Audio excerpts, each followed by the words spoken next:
सो तो क्वेश्चन क्या बोल रहा था कि the length of two parallel sides of a trapezium are A and B and the distance between them is H. If the trapezium be immersed in water with its plane vertical and the side A in the surface, prove that the center of pressure will be at a depth this below to the surface. तो मान लेते हैं कि एक trapezium है ए B C D, एक side है ए और एक साइड है बी. बोला था जिस जो साइड ए है वो फ्री सरफेस पे है, तो ए बी तो क्या हो जाएगा, जो फ्री सरफेस पे है वो यानी कि ए बी है साइड, तो ए बी बराबर होगा ए और डी सी बराबर होगा बी और दोनों के बीच का डिस्टेंस दिया हुआ है एच. अब बताना है कि ए बी सी डी का सेंटर ऑफ प्रेशर कहाँ पे होगा. तो जैसे कि यहाँ पे मान लो कि होगा, तो बताना है कि कितना नीचे होगा यहाँ से, ये बताना है.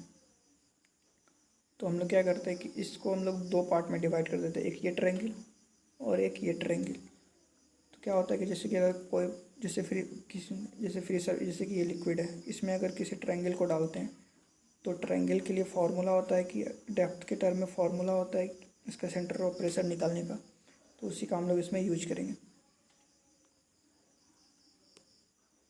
सो पहले जो दिया हुआ था उसको लिख लेते हैं कि एबीसीडी एक ट्रेपेजियम है जिसको वाटर का डेंसिटी रो में डाले हैं और ए बी बराबर ए है, डी सी बराबर बी है. इसको दो पार्ट में डिवाइड करते हैं, ए बी सी और ए डी सी में. मान लेते हैं कि Z1 जो है वो depth of centre of pressure है ए डी सी का और Z2 जो है वो ए बी सी का है. तो फिगर में देखो ये वाला ए बी सी डी एक ट्रेपेजियम है, तो ए बी सी का मान लेते हैं कि सेंटर ऑफ प्रेशर क्या है Z2. सेंटर ऑफ प्रेशर मतलब कि ए बी सी ये जो ट्रायंगल दिख रहा है इस पे जो वाटर का थ्रस्ट लग रहा है, तो सारा जो रिजल्टेंट उसका किस पॉइंट से पास करेगा उसी बोलते हैं सेंटर ऑफ प्रेशर. तो मान लेते हैं कि सेंटर ऑफ प्रेशर ये वाला पॉइंट है और इसका डिस्टेंस कितना है Z2 है. और मान लेते हैं कि ए डी सी ट्रायंगल का सेंटर ऑफ प्रेशर Z1 है, सॉरी ये वाला पॉइंट है और इसका डिस्टेंस कितना है फ्री सरफेस से Z1 है.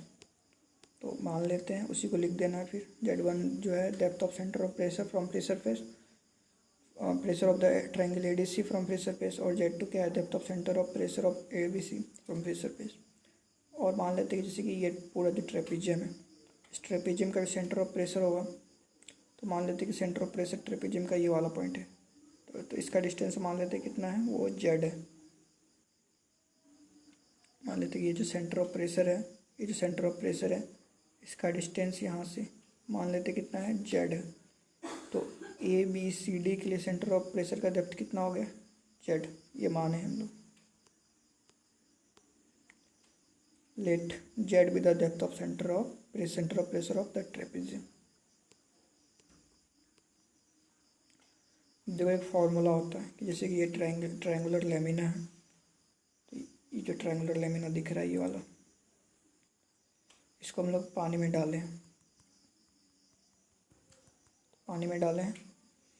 तो अब मान लो कि एक डेप्थ ये जो वर्टेक्स इसका डेप्थ मान लो अल्फा है, ये जो वर्टेक्स है इसका मान लो बीटा है, और ये जो वर्टेक्स इसका मान लो फ्री सरफेस से डेप्थ कितना है गामा है. तो जब पता हो कि इसका वर्टेक्स कितना नीचे है, और जैसे यहाँ पता है कि अल्फ़ा नीचे है, बीटा डिस्टेंस नीचे है, गामा डिस्टेंस नीचे, तो सेंटर ऑफ प्रेशर जैसे ये पॉइंट हुआ जो दिख रहा है अभी ये वाला पॉइंट, इसका डिस्टेंस फ्री सरफेस से ये वाला सेंटर ऑफ प्रेशर हुआ इसका डिस्टेंस फ्री सरफेस से ये सेंटर ऑफ प्रेशर है, इसका डिस्टेंस फ्री सरफेस के लिए फार्मूला होता है. फार्मूला क्या होता है, ये फार्मूला होता है ये कि जैसे मान लो कि जेड बार है, अगर थोड़ा देर के लिए मान लो कि ये जेड बार है इसका सेंटर ऑफ प्रेशर, फार्मूला होता है alpha square beta square gamma square plus alpha beta gamma alpha gamma by 2 into alpha plus beta plus gamma. और अल्फा बीटा गामा क्या है, इसका डेप्थ है फ्री सरफेस से तीनों वर्टिसेस का.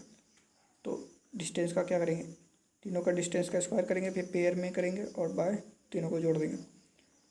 तो देखो अब मेरा जो फिगर था, इस फिगर में देखो ये आ गया फिगर. तो जैसे कि Z2 निकालना होगा तो क्या करेंगे, तो Z2 निकालना होगा तो हम लोग क्या करेंगे, ये वाला ट्रायंगल कंसीडर करेंगे. तो इसका डेप्थ कितना है 0, इसका भी डेप्थ 0 और इसका कितना नीचे है ये H, तो इसका डेप्थ है H. तो मान लो कि अल्फ़ा 0 हो गया, बीटा 0 हो गया और गामा कितना हो गया H हो गया.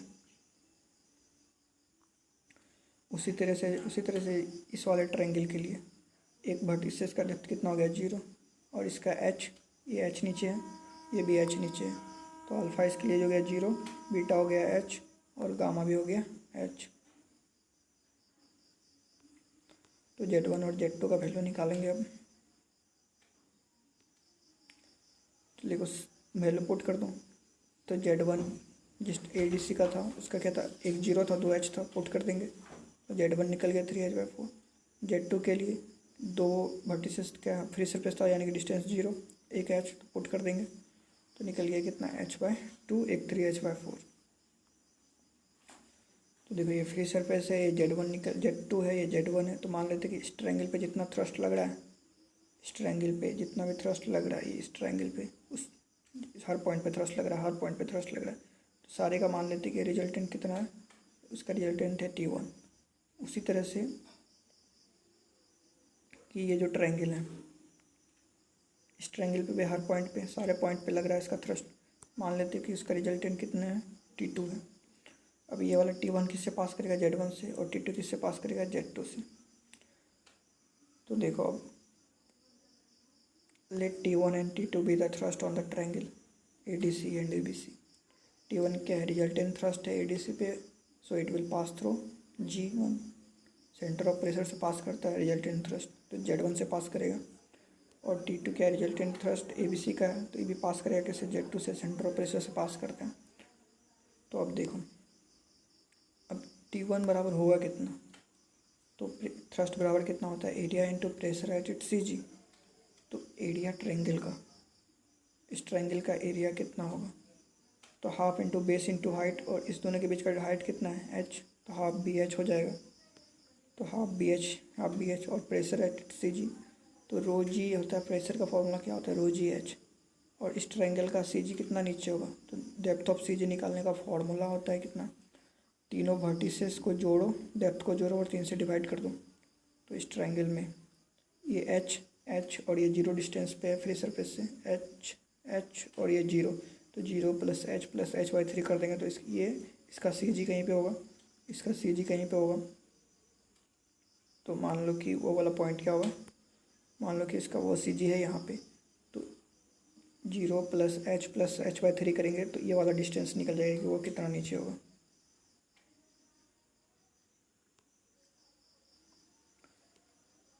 तो area into pressure at it CG, तो और प्रेशर का फॉर्मूला क्या होता है, रो जी एच।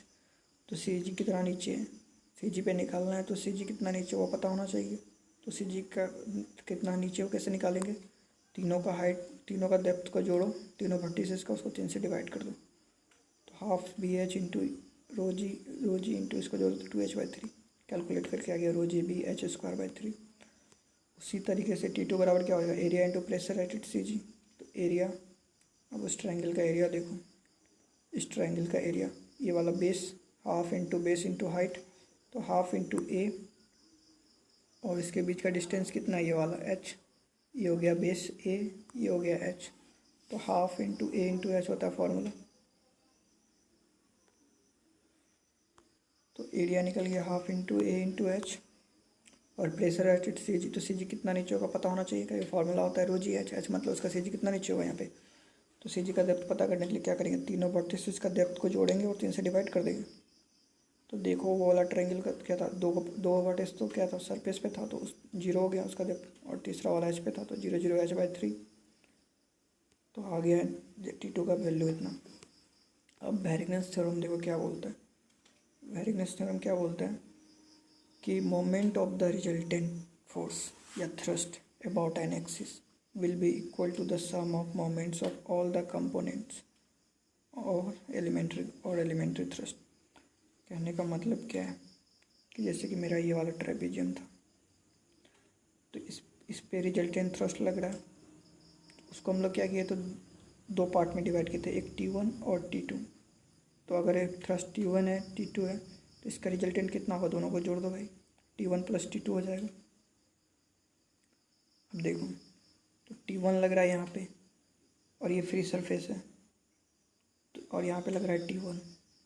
तो इसके अबाउट मोमेंट निकालने के लिए क्या करते हैं, T1 इंटू कितना डिस्टेंस पे है, तो ये सेंटर ऑफ प्रेशर इसका कितना था, Z1, तो Z1 इंटू T1 हुआ इसका मोमेंट। और इस ये वाला था T2, ये है T2, और कितना डिस्टेंस नीचे यहाँ से, ये है Z2 डिस्टेंस नीचे, तो इसका मोमेंट कितना होगा Z2 इंटू T2। तो देखो इंडिविजुअल मतलब इसका जो कंपोनेंट है T1 और T2 माने हैं, तो Z1 T1 plus Z2 T2 ये कंपोनेंट का ये मोमेंट का सम हो गया। वो किसके बराबर होता है? रिजल्टेंट का मोमेंट। तो रिजल्टेंट कितना? कंपोनेंट का सम। तो T1 प्लस T2 ये हो गया रिजल्टेंट थ्रस्ट। और इसका तो देखो मान लो कि ये ट्रायंगल, इसका रिजल्टेंट थ्रस्ट ये हो गया T1 प्लस T2 हो गया। इसका रिजल्टेंट थ्रस्ट क्या हुआ? T1 plus T2।